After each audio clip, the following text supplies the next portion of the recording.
Hey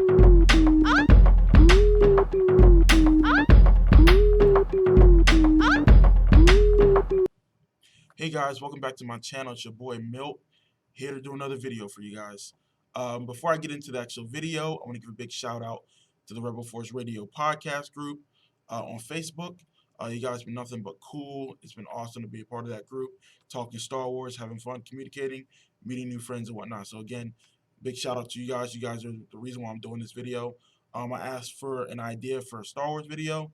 Some of you guys suggested I should do a top 10 list. So I decided, okay, let's do it. So the video, as you can see in the description, is a top 10 list for Star Wars deaths. And these all come from the movies, and it's the most impactful deaths in the whole saga, ranging from episode 1 to episode 7. So let's get started.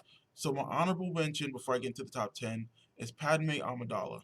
She was the wife of Anakin Skywalker, and she's the mother of Luke and Leia. Reason why I put her as the honorable mention, because even though her death did have an impact on Anakin's life, I felt that throughout the movies, she wasn't really much of anything. Like she was important, but I felt that her time throughout the movies, I didn't connect with her. I felt the audience didn't connect with her. So it wasn't like when she passed, it wasn't like, oh my God, she's dead. It was like, all right, she died, no big deal. All right. Now, yeah, it's unfortunate that she passed because she was the reason why Anakin turned to the dark side. He was trying to save her, but her death didn't really surprise me. It didn't. I wasn't emotionally invested. I think a lot of fans weren't emotionally invested with Padme, so that's why she's an honorable mention. So for number 10, I chose to make Uncle Owen and Aunt Beru number 10. Reason why they're number 10 is because their death, well, first of all, the way they died was horrific. Like the stormtroopers in the Empire burned them alive, and you can clearly see it in the movie. And I felt that that's an important death to talk about because that was the reason why Luke decided to finally embrace his destiny and go off with Obi-Wan and train to become a Jedi. If he was being held back by his uncle, and his uncle, was very old school. He wanted him to stay on the farm and work. He didn't want Luke to go out and have fun and do his adventures and join the academy. And it was a good thing that they died.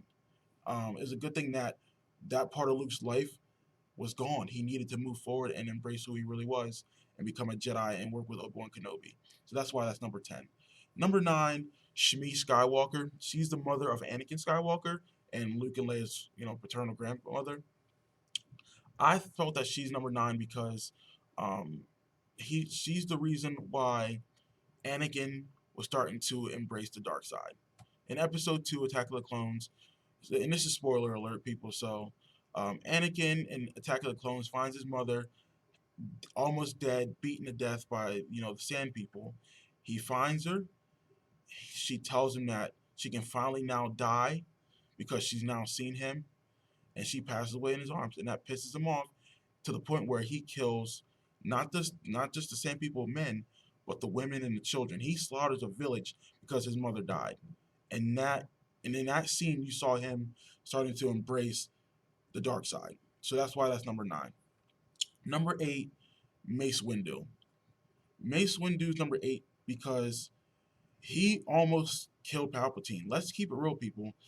He almost killed Palpatine in Revenge of the Sith. And if it wasn't for Anakin stepping in and cutting off Mace Windu's arm, and then the Emperor saying unlimited power with his electric shit, he would have. I think he would have killed Palpatine. He really would have solved the mystery of Star Wars, and he would have definitely brought order and peace to the Republic. So that's why he's number 8.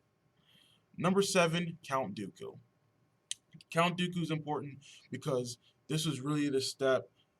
This is really the time in Anakin's life where he was starting to really go over that line and embrace the dark side. And this is where Palpatine was manipulating Anakin.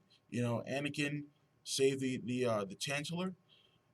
He cut off Dooku's hands, had him as a prisoner. Palpatine got in his ear and said, "Hey, kill him."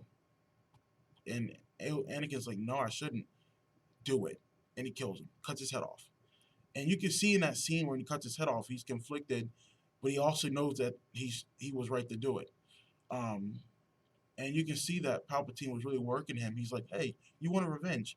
He cut off your arm, you know, and you wanted to kill him. So it was a good thing. You're right. So that's just Palpatine really getting to his ears. So that's why he's number 7. Number 6, this was just a recent death. Han Solo in The Force Awakens. That death is impactful because, you know, he was killed by his son, Kylo Ren, aka Ben Solo. And just seeing that happening, and that was just an important part of the movie. That helped Kylo Ren's journey as a Sith Lord to be, or a Sith. It showed the impact that, you know, it had on Rey and Finn. It showed how conflicted Kylo Ren was, you know, and just it helped drive the story. Now, was I emotionally invested in Han Solo? Yeah, I loved him in the original trilogy, so that's why it's important. But I think that this death was kind of screwed up in The Force Awakens, in my opinion. They should have made it more impactful by having Ben slash Kylo Ren and Han Solo interact more, and then have him be killed off. So that's just me. Number 5, Yoda. Yoda is important because he was that character that started to show Luke, well, that really helped Luke um, harness his powers as a Jedi, really open his eyes up to the world of being a Jedi. He was very, very impactful because he was knowledgeable. He was like a father to Luke. You know, he was a father, a mentor, and you know, he really showed Luke what the Jedi were all about. And when he passed in Return of the Jedi, you know, he gave before he passed, he told Luke that, you know, yeah, Darth Vader is your father. Yeah, you do have another. There's another Skywalker out there, and just how he died was beautiful. People I know that watched that trilogy back in the day cried when Yoda died because he was important to them. So yeah, that's why Yoda's number 5. Number 4, Emperor Palpatine. He's important because he's the main baddie. When he was thrown over the balcony by Darth Vader, that was impactful. It was important. It needed to happen. That Darth Vader brought balance to the Force because he killed Palpatine, and Palpatine manipulated everything from the beginning from Phantom Menace to Return of the Jedi. He manipulated the whole thing. He needed to go. That's why he was important to die. So he's number 4 for me. Number 3, Obi-Wan Kenobi. Obi-Wan's the man. We all love him. We all wanted to be him. He was Luke's father figure. He introduced Luke to the Force. He introduced Luke to who he really was. He helped guide Luke throughout his journey.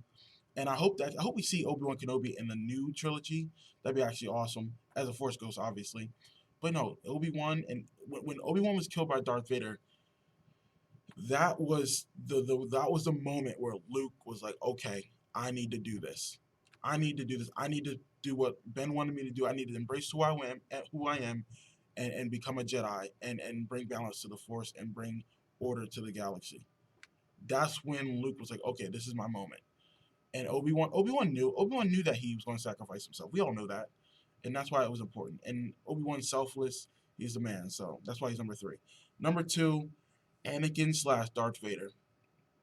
Anakin. We'll start with Anakin. He died when he became Darth Vader by giving himself to Palpatine, and then when Obi-Wan cut his body up and he was burned in the planet of Mustafar, that's really started to embrace. That's when he became Darth Vader physically, and then when he became Darth Vader mentally was when Padme died. When he was told that Padme was dead, he decided to embrace and become Darth Vader fully, and let Anakin go. So that's why that's why he's number 2 to me. And then Darth Vader, when he was destroyed, when he died from natural injuries when fighting Luke and being electrocuted by Palpatine,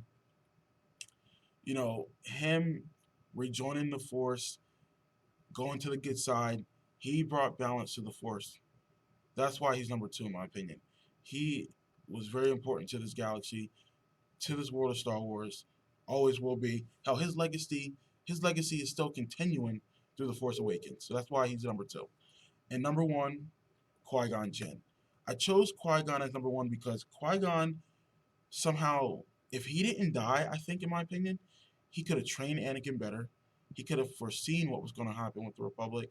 He could have helped help rat out or find Palpatine and figure out who he really was. And I think that the galaxy wouldn't have gone to shit because of Qui-Gon. Qui-Gon somehow knew what was going to happen. Seriously, I think Qui-Gon was that piece of the cloth that you just can't pull. You know, and his death just really everything with the shit, man. Like, and that's why I think he's number one. I think if he wouldn't have died, things would have been completely different. Let's keep it real. Obi-Wan would have never trained Anakin. Qui-Gon would have known what to do with Anakin's emotions, with his power. He would have kept him from Palpatine. He was that true Jedi that knew when to fight and when not to. That's why he's number one to me. Simple as that. So there you have it, folks. My top 10 Star Wars deaths that are important and that were impactful.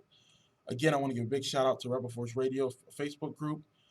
You guys have been nothing but awesome. I hope you guys check this video out. To everyone else, like I always say, comment, like, and subscribe. Peace.